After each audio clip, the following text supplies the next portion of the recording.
Bienvenidos a Milenio Mercados en Perspectiva, aquí como todas las semanas con el licenciado Jorge Gordillo, director de Estudios Económicos de Cibanco, y su servidor Manuel Somoza para platicar de temas económico-financieros en México y en el mundo.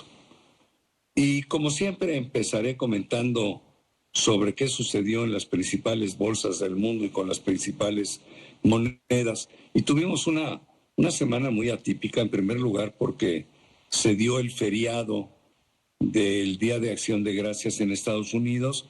Entonces, pues, no hubo mercados fuertes ya desde el miércoles al mediodía. El viernes fue media jornada, pero pues realmente los volúmenes se hacen pequeñitos y entonces los precios no necesariamente reflejan la realidad de los mismos. Pero la semana había transcurrido un poco sin pena ni gloria.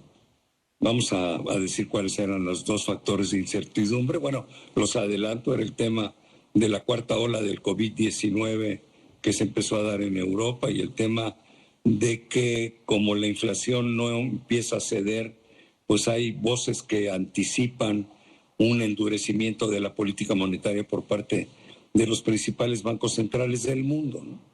Sin embargo, el viernes fue algo verdaderamente especial porque el jueves por la tarde salió una noticia diciendo que había una nueva cepa en Sudáfrica y esto conmocionó al mundo financiero, al grado que el viernes vimos a las bolsas en todas partes del mundo, Asia, Europa, Estados Unidos, con contracciones superiores al 2 y pico %.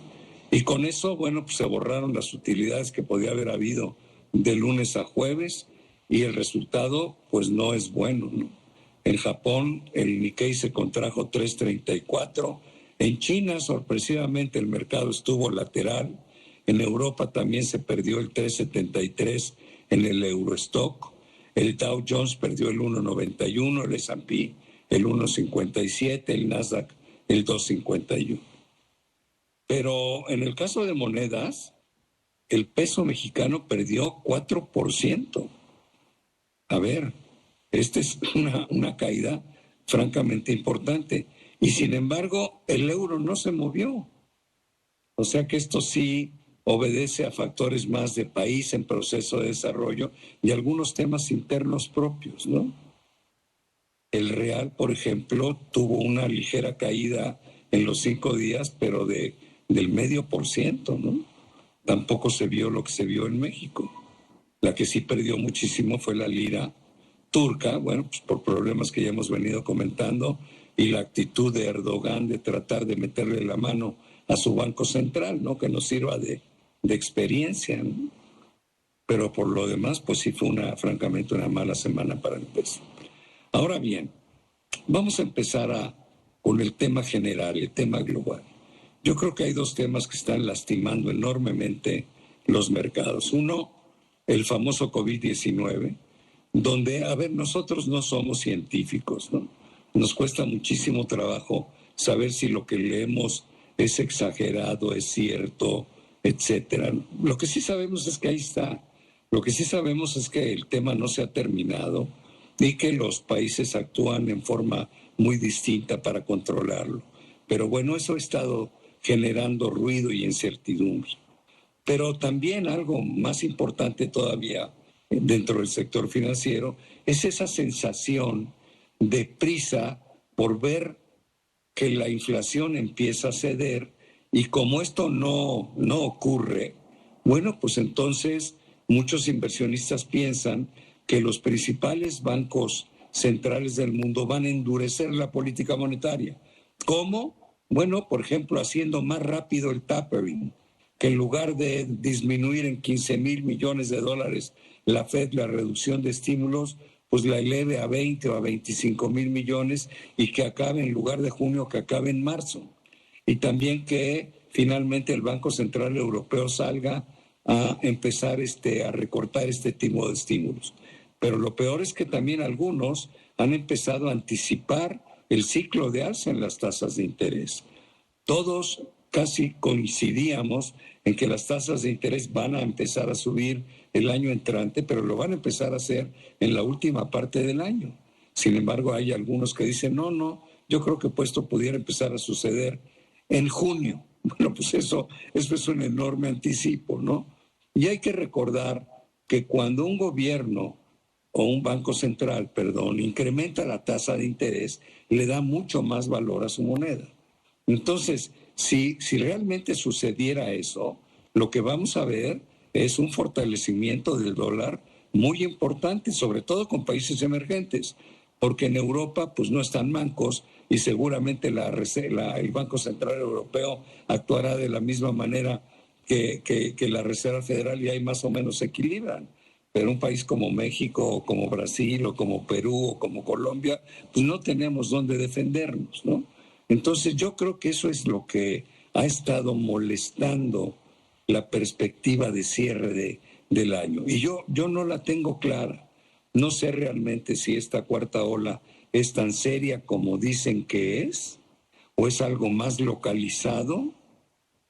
Y yo sigo pensando en el tema estrictamente financiero, que pues no tiene ningún estímulo la Reserva Federal, ni el Banco Central Europeo, ni el Banco de Inglaterra, para engañarnos y decirnos que la inflación es temporal cuando ellos pudieran pensar que es permanente. A ver, no creo que ganaran nada con ello, al contrario, ¿no? Se estarían echando la soga al cuello.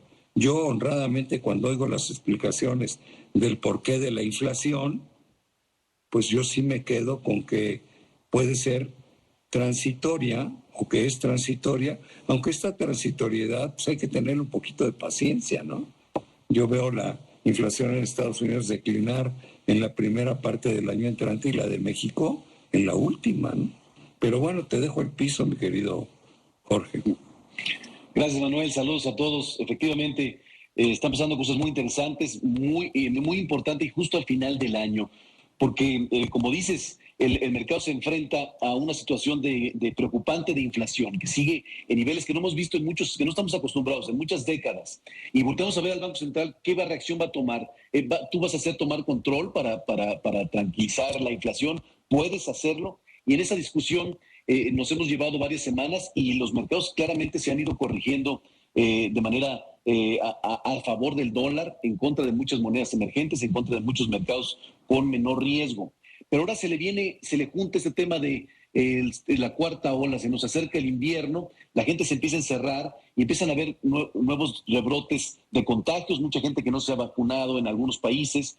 Y como dices, algunos países empiezan a hacer decisiones de confinamiento que a todos nos ponen, nos asustan, porque empezamos a ver que la economía mundial se empezaba a desacelerar o a tropezar con los cuellos de botella. Pero si nos volvemos a encerrar, claramente muchos no podrán aguantar esto. Es pura especulación y como no hay una clara solución inmediata o una clara manera que nos digan esto no va a pasar nada, entonces el mercado lo exagera y lo pone claramente en un momento de pánico, un momento de miedo, que hay que tener mucha cautela y hay que tener que decirle a la gente que ahorita el mercado está en un mood o en un sentimiento completamente de incertidumbre, de especulación, y cuando eso pasa, tomar decisiones financieras siempre es la peor decisión. Sí, entonces, yo creo que hay que ser prudentes, ¿no? Prudentes. Ahora termino la idea, perdóname. La disyuntiva que ahorita se enfrenta el Banco Central es ¿qué va a hacer? ¿Aumentará antes de tiempo tasas de interés? ¿Lo hará contundentemente para atacar la inflación? Pero si esta nueva ola que viene de contagios, incluso esta nueva cepa que está saliendo en Sudáfrica y a todos asusta porque a lo mejor corremos el riesgo, hay el riesgo de esta nueva cepa de que le pegue, que sea inmune incluso en las vacunas. Entonces, ¿esto qué va a pasar? Va a provocar que se apague otra vez la economía y si tú subiste la tasa de interés terminas de aplastar. Entonces, esta disyuntiva, no saber qué hacer por parte de los bancos centrales, tiene al mercado loco, que claramente lo tenemos que ir escuchando a las autoridades monetarias para ver qué decisiones van tomando y entonces el mercado tomar una racionalidad mejor, ¿no? Era lo que yo iba a decir. Los bancos centrales hoy la tienen muy difícil porque o se abocan a bajar la inflación o se abocan a impulsar la economía. Bueno, pues a ver qué es lo que deciden al final, ¿no? Pero son decisiones perfectamente encontradas las que tienen que tomar. Me gustaría pasar rápidamente a México. En México tuvimos la inflación de la primera quincena de noviembre, un muy mal dato, 0,69, nos llegó a 7,05. Yo creo que todo el mes va a seguir siendo más negativo todavía. Veo negativo el mes de diciembre. Yo creo que vamos a cerrar con 7,2 de inflación. ¿Con 7,3? Y además ya lo anticipó uno de los vicegobernadores del Banco Central. Luego en México sale el dato de la revisión del PIB y nos dicen que en el tercer trimestre la contracción no fue de 0,2, sino fue de 0,4.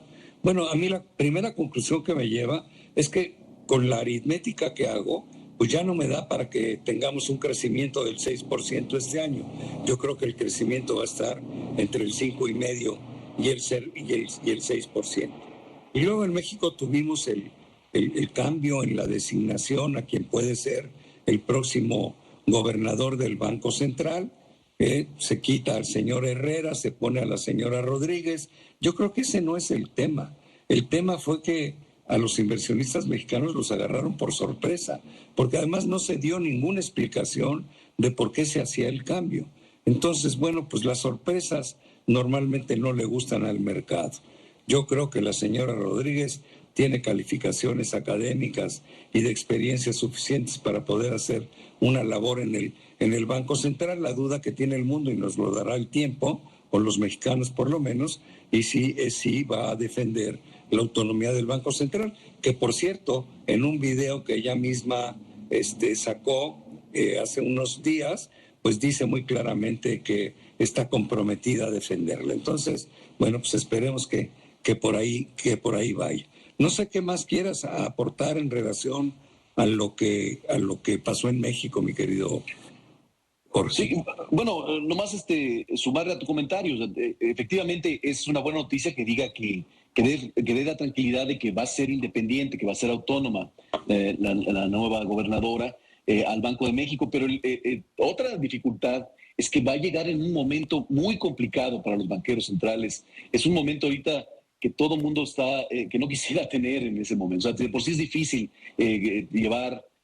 controlar el ciclo financiero que hay en el mundo. Ahora está muy complicado. Ahorita la inflación está en niveles que no veíamos en mucho tiempo, y entonces la presión sobre la necesidad que tenga que ser Banco de México para controlarlo, pero al mismo tiempo no apagar la endeble situación económica que la vivimos, que por momentos sentimos que ya estamos en una normalidad, pero luego recibimos traspiés, que nos falta mucha fortaleza, nos falta mucha seguridad para seguir sosteniendo crecimiento como lo que necesita la población y que necesita salir de niveles previos a la pandemia. Entonces, llega en un momento complicado y bueno, pues vamos a ver qué tanto se vaya manejando, qué tanto le ayudan los gobernadores, y bueno, va a ser muy interesante el año que entra en ese sentido. Que se haga una buena labor, como casi siempre lo hemos visto en el Banco Central. Se nos acabó el tiempo, mi querido Jorge. Quiero darte las gracias, pero sobre todo darle las gracias a todos ustedes por estar con nosotros semana a semana en Milenio Mercados en Perspectiva.